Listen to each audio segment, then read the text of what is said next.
आज की एक और बड़ी खबर है, बंगाल लिए चलते हैं आपको। प्रिंसिपल साहब गिरफ्तार हो चुके हैं कल ही, अब राज उगलने की बारी है। दोनों जेल में है, एक जेल में है और एक सीबीआई रिमांड पर है। संदीप घोष, आज संदीप घोष को कोर्ट में पेश किया गया। ये तस्वीर आप देख रहे हैं, संदीप घोष सीबीआई की कस्टडी में कोर्ट में पेशी हुई इनकी, और उसके बाद लगभग 8 दिन की रिमांड पर भेजा गया।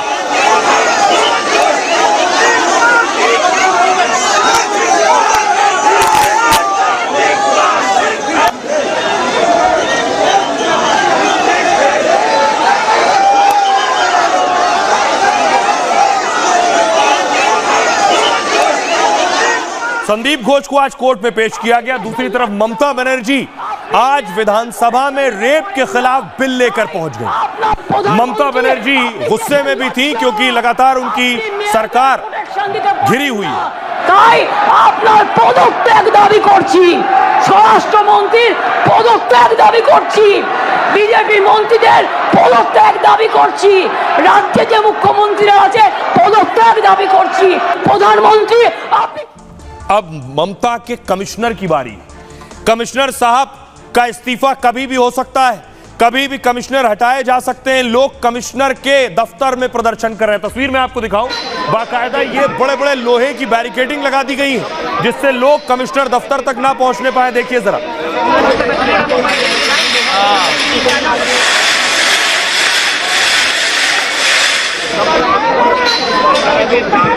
बैरिकेडिंग में देखिए चेन बांधी जा रही है जिससे प्रदर्शनकारी डॉक्टर्स कमिश्नर दफ्तर तक ना पहुंच पाए। इस तरह के प्रदर्शन को रोकने की तरकीब सूझी। अब देखिए लोग पहुंच गए वहां प्रदर्शन करते हुए कमिश्नर दफ्तर के बाहर, और वो कह रहे हैं कि हम एक दिन कामयाब होंगे।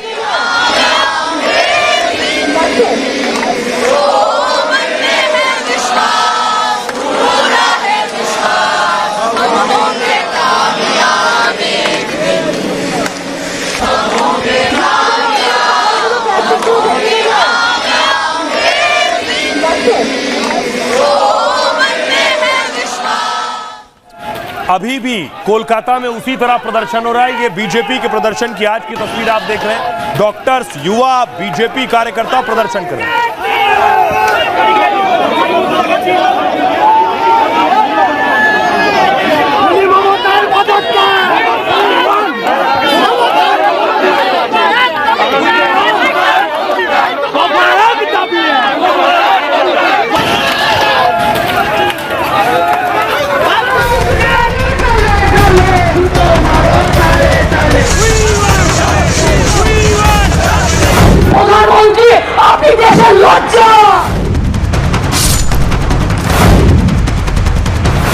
क्या ममता तक पहुंचेगी भ्रष्टाचार की आंच?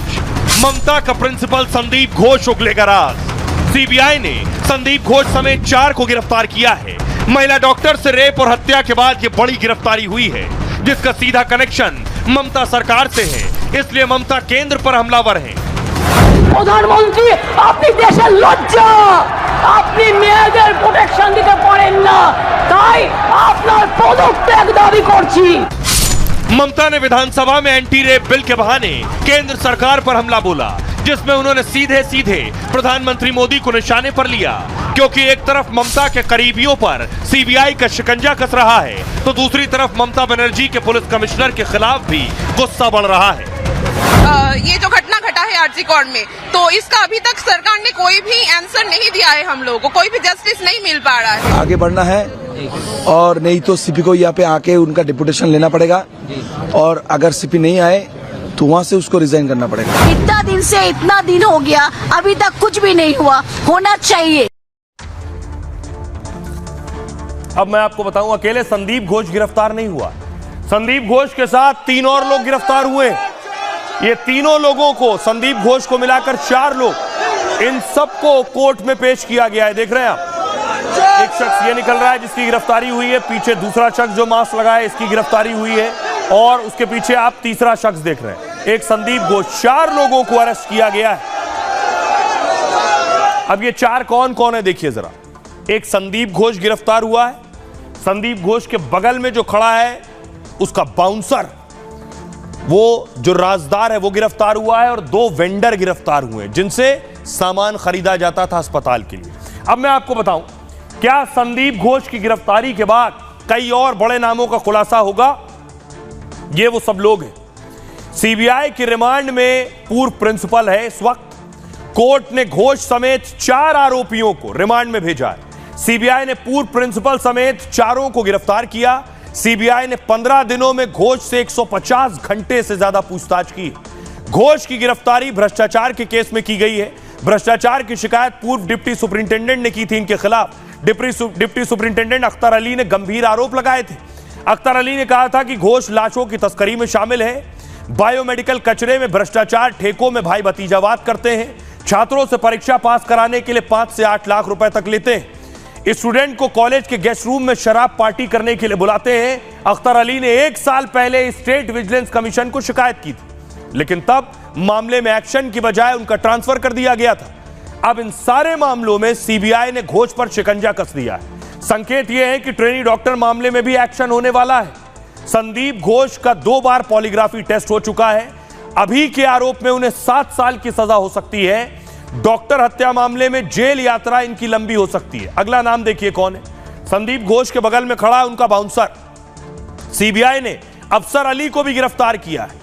अफसर अली संदीप घोष का बाउंसर बताया जाता है। अस्पताल में प्राइवेट बाउंसर रखने की इजाजत नहीं है और माना यह जा रहा है अफसर अली घोष का सबसे बड़ा राजदार है। एक और गिरफ्तारी हुई है वेंडर की। सीबीआई ने उठाया है वेंडर विप्लव सिंह भी सीबीआई के शिकंजे में है। विप्लव पर भी भ्रष्टाचार में शामिल होने का आरोप है।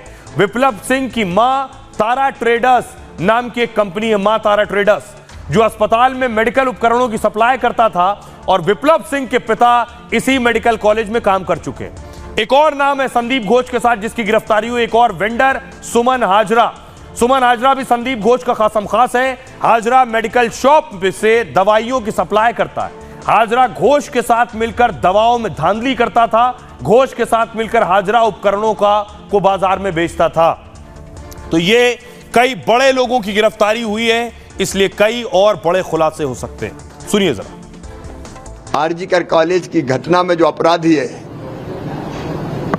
उनको तो सजा मिले ही फांसी की, लेकिन क्या शेख शाहजहां जैसे लोग भी फांसी की सजा पाए? सीबीआई को ये बताना पड़ेगा।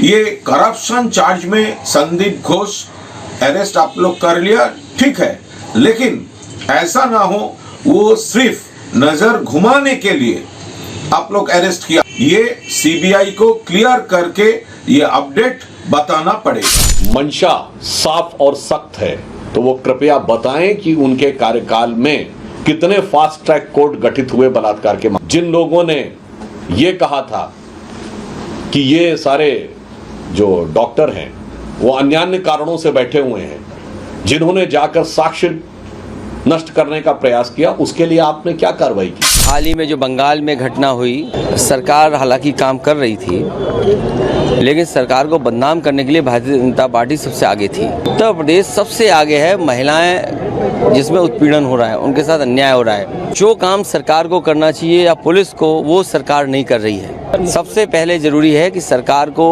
सुरक्षा का भरोसा दिलाना चाहिए। आज जब ये गिरफ्तार हुआ है तो सवाल तो ये बनेगा कि ममता बनर्जी जी कब इस्तीफा देंगी?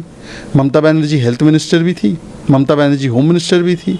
क्या उनको नैतिक जिम्मेदारी नहीं उठानी चाहिए? उल्टा ममता बनर्जी जो है वो देश में दंगा लगाने की बात कर रही है। अब अगला नंबर किसका है? संदीप घोष तो अंदर चला गया। अगला नंबर है विनीत गोयल का। विनीत गोयल इस वक्त कोलकाता के पुलिस कमिश्नर हैं।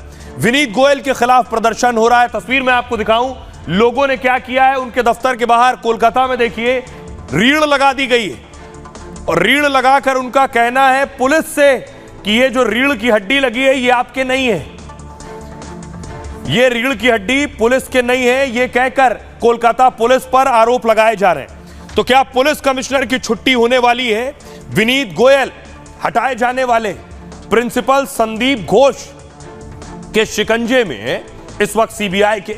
अब कोलकाता के पुलिस कमिश्नर विनीत गोयल का नंबर है। विनीत गोयल के खिलाफ जूनियर डॉक्टर्स ने मोर्चा खोल दिया है। कोलकाता में विनीत गोयल के खिलाफ जबरदस्त प्रदर्शन हो रहा है। जूनियर डॉक्टर कोलकाता सीपी के खिलाफ कार्रवाई की मांग कर रहे हैं। प्रदर्शनकारी डॉक्टरों का आरोप यह है कि कोलकाता सीपी ने पक्षपात किया। महिला डॉक्टर की हत्या के मामले को दबाने की कोशिश की, डॉक्टर के परिवार से झूठ बोला, मामले की सही से जांच नहीं की, केस दर्ज करने और कार्रवाई करने में भी उन्होंने देरी की। केस की शुरुआती जांच विनीत गोयल ने ही की थी। विनीत गोयल 1994 बैच के अधिकारी हैं। गोयल कोलकाता के 44वें पुलिस आयुक्त हैं। 2021 में इन्हें कोलकाता का कमिश्नर बनाया गया। कमिश्नर बनने से पहले गोयल एसटीएफ में एडीजीपी के पद पर थे। 2011 में खूंखार माओवादी किशन जी की गिरफ्तारी की थी इन्होंने। इसके बाद सुर्खियों में आए, राष्ट्रपति वीरता पदक मिला। गोयल को मुख्यमंत्री ममता बनर्जी का करीबी माना जाता है। गोयल ने आईआईटी खड़गपुर और आईआईटी कानपुर से पढ़ाई की है। बीजेपी ने भी गोयल के इस्तीफे की मांग की है। आइए सुनवाता हूं आपको डॉक्टर्स को जो ममता बनर्जी पर सवाल उठा रहे हैं और कमिश्नर का इस्तीफा मांग रहे हैं।